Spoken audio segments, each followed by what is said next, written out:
성도 여러분, 안녕하십니까? 네, 지난 밤도 잘 주무셨습니까? 오늘도 말씀과 함께 하루를 시작하겠습니다.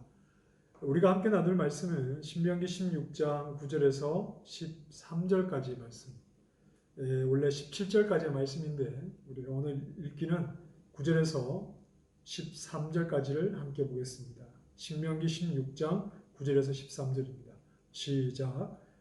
일곱 주를 셀지니 곡식의 낫을 대는 첫날부터 일곱 주를 세어 내 하나님 여호와 앞에 칠칠절을 지키되 내 하나님 여호와께서 내게 복을 주신 대로 내 힘을 헤아려 자원하는 예물을 드리고 너와 내 자녀와 노비와 내 성중에 있는 레위인과 및 너희 중에 있는 객과 고아와 과부가 함께 내 하나님 여호와께서 자기의 이름을 두시려고 택하신 곳에서 내 하나님 여호와 앞에서 즐거워할지니라. 너는 애굽에서 종되었던 것을 기억하고 이 규례를 지켜 행할지니라. 너희 타작마당과 포도주 틀에 소출을 거두어 드린 후에 이래 동안 초막절을 지킬 것이요. 아멘. 77절이라고 하는 것은 이제 6월절 이후에 일곱 주가 지난 뒤에 이제 보리를 처음으로 한 해 농사 가운데 첫 수확인 이 보리를 수확해서 하나님 앞에 드리며 이제 지키는 절기입니다. 그리고 이제 초막절이라고 하는 절기는 한 해 농사를 다 끝낸 후에 이스라엘 백성들이 초막을 치고 일주일 동안 집 밖에 머물면서 광야 40년 그 초막 생활을 기억하고 한 해 농사를 또 통해서 베푸신 하나님의 은혜를 기억하는 그런 절기입니다. 이스라엘에 지켜야 하는 세 가지 절기가 있는데 그 6월절과 또 77절과 초막절이죠. 이 세 절기에는 공통적으로 이스라엘이 생각해야 하는 것이 있습니다. 그것은 하나님의 성실하심입니다. 무엇에 관한 성실하심이냐 하면 자기 백성들의 생명을 지키시는 일, 자기 백성들의 생명을 보장하시는 일에 성실하시다. 6월절을 통해서 장자의 생명을 지키셨죠. 그리고 이제 하나님 주신 이 약속의 땅에 들어와서 첫 수확한 것을 한 해 농사 가운데 첫 수확물을 하나님께 드리며 칠칠절을 지킴으로 우리의 생명을 하나님께서 보장해 주시고 그리고 한 해 농사를 끝낸 후에 초막절을 지킴으로 한 해 농사를 통해서 하나님께서 올 한 해 우리의 생명을 지켜주셨다. 그래서 하나님께서 자기 백성의 생명을 지키시는 일에 성실하시다 하는 것을 이 세 가지 절기를 통해서 이스라엘 백성들이 기억을 해야 했습니다. 10절 말씀을 보면 77절을 지킬 때 내 하나님 여호와께서 내게 복을 주신 대로 이렇게 말씀을 하죠. 하나님께서 이제 첫 보리 수확을 통해서 그들의 생명을 유지해 가십니다. 그런데 15절 중간쯤 보면 초막절에 관해서 내 하나님 여호와께서 내 모든 소출과 내 손으로 행한 모든 일에 복을 주실 것이니 너는 온전히 즐거워하라. 복을 주실 것이니 이렇게 말씀하죠. 한 해 농사가 다 끝난 뒤에 이 초막절을 지내지만 복을 주실 것이니 미완료 시제입니다. 앞으로 행할 일이 남아있다는 그런 말입니다. 자, 그러니 이 초막절이라고 하는 것은 한 해 동안 하나님께서 농사의 소출을 주셔서 자신들의 생명을 유지시키셨을 뿐 아니라 또 앞으로 한 해 하나님께서 자신들의 생명을 계속해서 유지시켜 주시기를 갈망하는 그런 의미가 이 속에는 담겨 있는 겁니다. 농사를 지을 때 가장 중요한 것이 무엇일까요? 비가 내려야 되죠. 물이 없으면 농사를 지을 수가 없습니다. 이스라엘은 한 4, 5월경부터 이제 이 초막절이 있는 9, 10월경까지 비가 내리지 않습니다. 건기죠. 초막절이 끝나면 한 해 농사가 끝나는 것입니다. 그 다음에 이제 다시 씨앗을 뿌려서 농사를 지어야 되는데 한 6개월 동안 비가 오지 않았으니까 그 땅에는 씨를 뿌릴 수가 없겠죠. 그래서 하나님께서 비를 주셔야 되는데 그 비가 이제 한 10월경에 내리는 이른 비라고 하는 것입니다.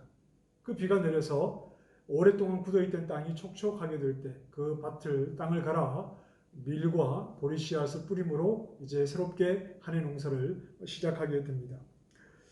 이 초막절에는 특히 초막절 마지막 날에는 그래서 일종의 그 퍼포먼스가 있습니다.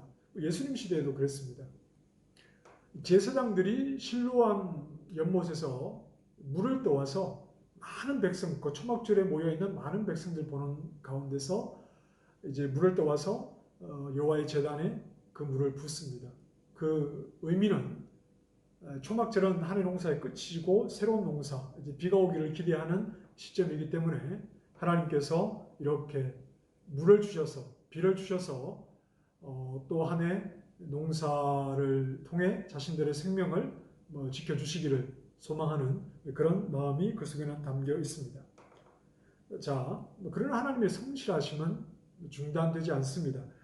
신명기 7장 9절에 보면 내 하나님 여호와는 신실하신 하나님이시라 그를 사랑하고 그의 계명을 지키는 자에게는 천대까지 그의 언약을 이행하시며 인애를 베푸신다.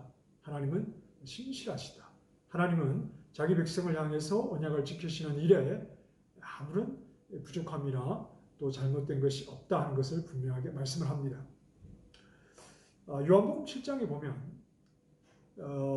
예수님께서 이 초막절 마지막 날에 어떤 퍼포먼스가 있다고 했습니까? 연못에서 물을 떠서 이제 물을 붓는 그런 이제 행사가 있는데 예수님께서 이 초막절 마지막 날에 그 많은 인파들 가운데 서셔서 큰 소리로 외치십니다. 누구든지 목마르거든 내게로 와서 마시라. 나를 믿는 자는 성경의 이름과 같이 그 배에서 생수의 강이 흘러 나오리라. 이렇게 말씀합니다. 그리고 그 이어서 이는 그를 믿는 자들이 받을 성령을 가리켜 하신 말씀이다 그랬습니다.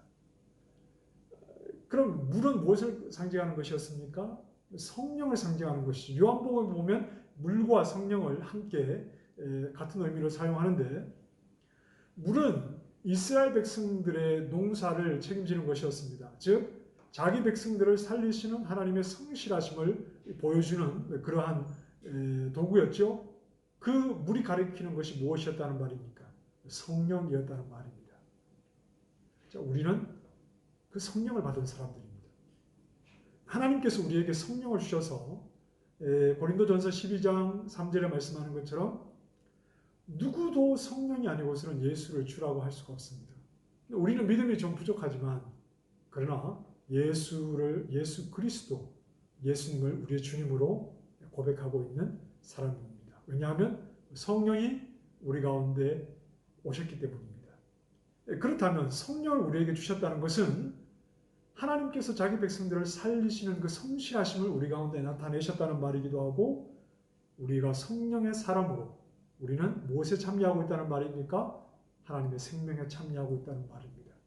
우리에게 성령을 주셔서 하나님의 생명을 누리는 자, 예수 그리스도의 생명을 누리는 자, 그 생명의 영생에 참여한 자가 되었다는 것을 우리에게 성령을 주셔서 확인시켜 주시는 겁니다. 사랑하는 성도 여러분, 우리가 세상 사람들처럼 많은 물질과 세상의 것을 가지지 못했다 하더라도 우리는 성령의 사람입니다. 하나님 우리에게 성령을 주셔서 하늘의 생명을 가진 사람입니다. 이 사실에 기뻐하실 수 있기를 바랍니다.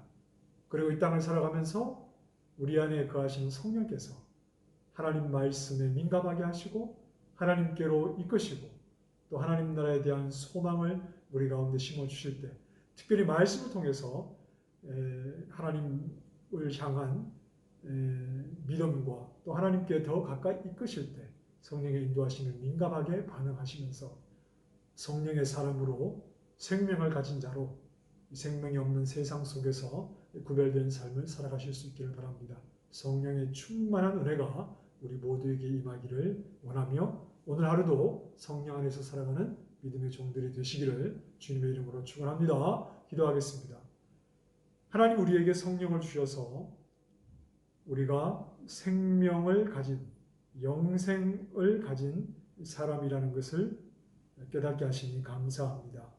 성령으로 충만하게 하셔서 하늘 생명에 민감하게 반응하며 생명 없는 세상과 구별된 사람으로 살아갈 수 있도록 오늘 하루도 인도해 주시옵소서. 예수님 이름으로 기도합니다. 아멘.